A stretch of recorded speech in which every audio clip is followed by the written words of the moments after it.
Chapter 10. Will Scarlet. It's a wonderful morning. Robin prodded Little John in the ribs as he spoke. The giant was still asleep under the greenwood tree. He opened his eyes as he heard Robin's voice, and stretching his great limbs, he rose to his feet. "You're up early," he said to Robin. The sun was only just creeping up over the horizon, but already it was sending warm beams of yellow through the gently swaying branches overhead.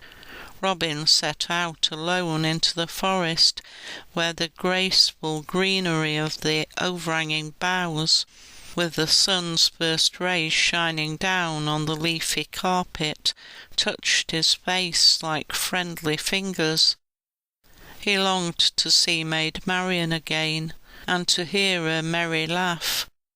He loved the comradeship of his merry men, but he never forgot the friendship of his earlier days.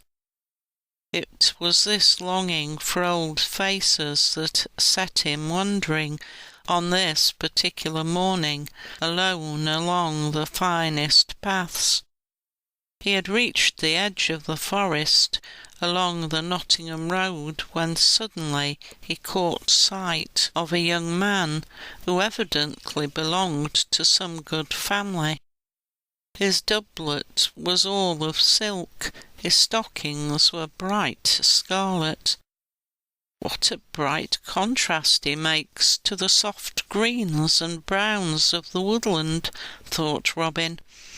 And what a target he'd make if anyone were chasing him. Then Robin stopped dead in his tracks. "Hello," he murmured to himself, "this fellow is up to something." The man in scarlet was standing still, his eyes fixed on a herd of deer that, unaware of his presence, were grazing some distance away. The young man spoke. His voice was soft and cultured.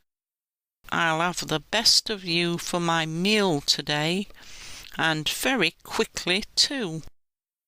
"Heavens!" exclaimed Robin under his breath, as he watched the young man fit an arrow to his bow and take steady aim. Everyone knew that it was a very serious crime to kill the king's deer. The outlaws had been doing it for a long time, but this respectable young man was not an outlaw. Robin stood silent as he saw the man pull back the arrow in the bow. The archer was almost 40 yards away from the nearest wanderer from the herd, but in spite of the difference, his arrow sped straight to its mark, and the stricken deer dropped where it stood, shot through the heart, while the rest of the animals scampered away in panic. "Well done, well hit," cried Robin loudly. The young man in the scarlet stockings jumped in surprise. He was startled at the voice so near him. He thought at first that Robin must be one of the foresters of the place. If that were so, he knew that he had been caught red-handed in a crime sufficient to hang him. He had no wish to feel the noose around his neck.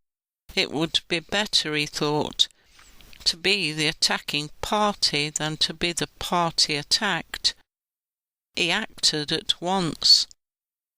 "A second shot can be as good as the first," he cried, as he took a step towards Robin, fitting a second arrow to his bow. "If you don't clear off, this will find a clear target in your ribs." Robin did not move, though the other was covering him menacingly with his bow and arrow. The outlaw remained fearlessly watching him. There stood the two men, facing each other. Both were unafraid, and each was waiting for the other to make a move. Robin's face broke into a smile. "I say again," he laughed, "well done. To bring down a deer at 40 yards is a feat of a true marksman."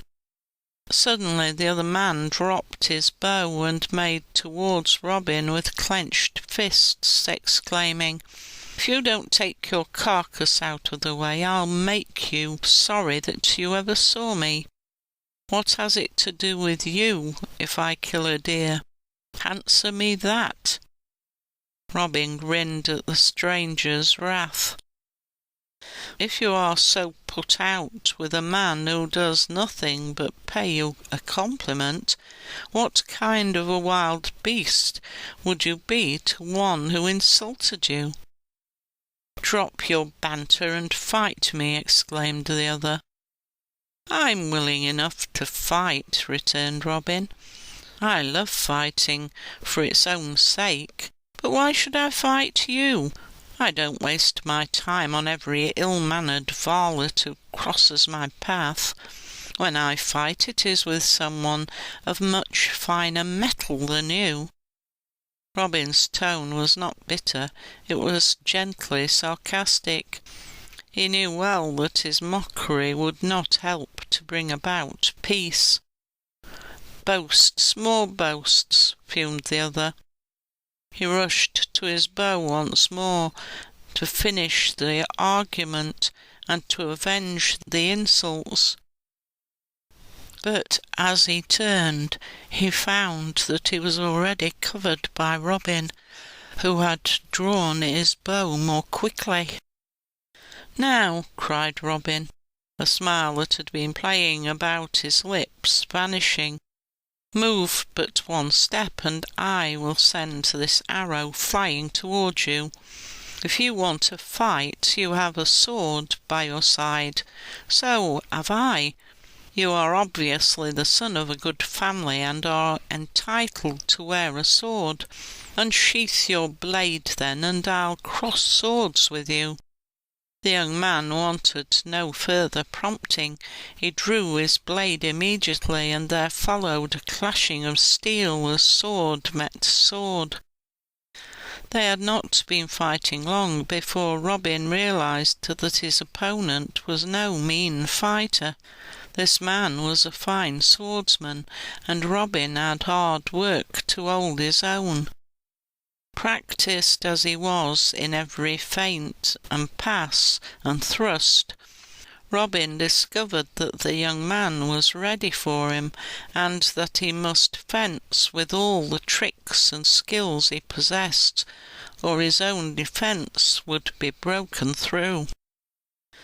"This is just the man for my band," said Robin to himself as they fought on breathlessly. "A brave fellow, and skilled with his bow as well as with his sword. He's the very man for me, but first I must win at this contest." He pressed the stranger hard, and the other replied with fresh zeal. The clash of shining steel rang through the forest as the two fought desperately. First Robin would drive his opponent back, then under a renewed onslaught he would give ground before a series of fierce thrusts. It was not long, however, before Robin could see that his opponent was losing strength. The outlaw knew that by attacking even more fiercely the stranger would be compelled to give in. Robin closed in with renewed energy.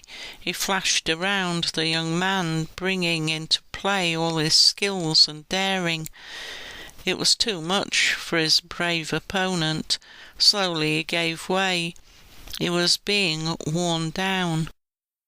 With one terrific stroke, Robin crashed the other's sword with his hand.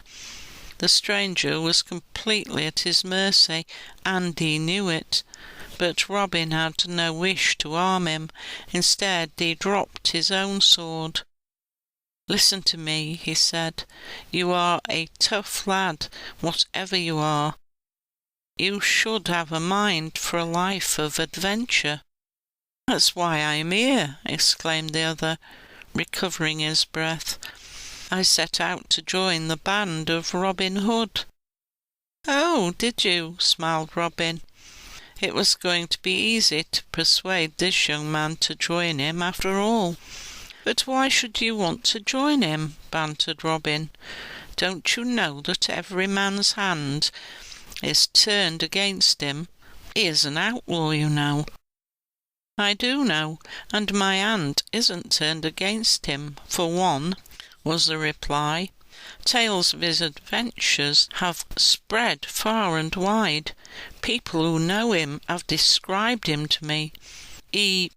Why, now I come to think of it, he is something like you to look at." "I am he," said Robin. "You?" The other was nonplussed, not knowing what to say. Robin dropped his sword into its sheath. "It's very strange that we should meet in this way. I must take you to my men. They will be pleased to see you. But tell me, why did you leave your home? What have you done?" "Well, to tell you the truth," exclaimed the other, "I had an accident in which I nearly killed one of my father's servants.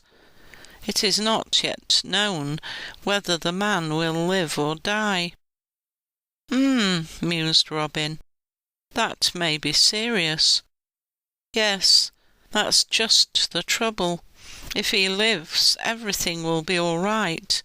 If he dies, you know what will happen to me if I am caught.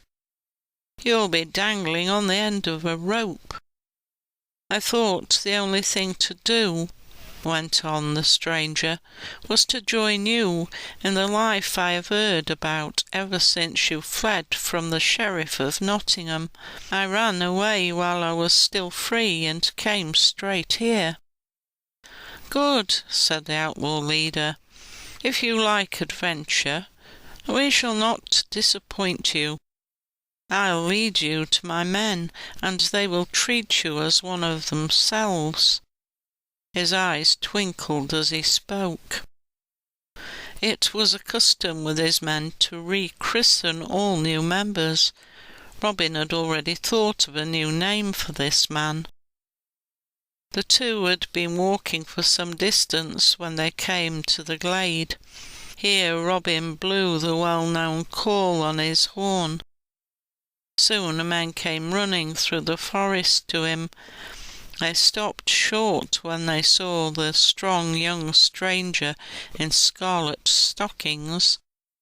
"Men," called Robin, as his band eyed the newcomer, "I want you to meet a new member.